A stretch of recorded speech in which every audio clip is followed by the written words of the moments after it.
shirkan golaha wasiirada dowlad goboleedka koonfur galbeed maanta ay ku yeesheen xarunta madaxtooyada ee magaalada Baydhabo waxaa shir gudoominayay madaxweynaha koonfur galbeed Abdicasiis Xasan Maxamed Laftagareen waxaana ka qayb galay inta badan golaha wasiirada wasiir ku-xigeenada iyo wasiir dawliyaasha koonfur galbeed kulanka ayaa waxaa maanta golaha wasiirada koonfur galbeed ay ku ansixiyeen miisaaniyada 2020 taas oo ay tahay 17 milyan 145,994 dollar iyadoona intii golaha wasiirada shirkooda uu socday madaxweynaha koonfur galbeed uu magacaabay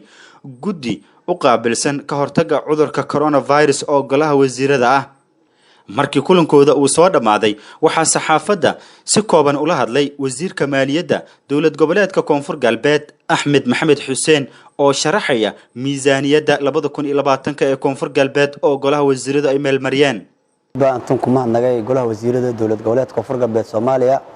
oo geeka oo aqlabiyad leh ka ansixiyeen miisaaniyada 2020 ee dowladda koonfur galbeed Soomaaliya runaantii waliba haytay shaqo muddo ee wasaaradda maaliyadda hawidi oo yani duruufo jiray awgeed bal afraad geeka oo lama eetona golaha wasiirada xukuumadda koonfur galbeed oo horsheegnay sa la faday markar wala haytay inii oo بلتهم إلا مع ديسمبر لان صحيح هايتي لكن ما دام الدورشوي يو برلمان أصبح هذا ساي ميزانية الديوان كليدي قلنا وزيرنا نجيك الحمد لله عن صحيح ولا برجعنا إني أو نقد بيدون آخرين تي أو كوت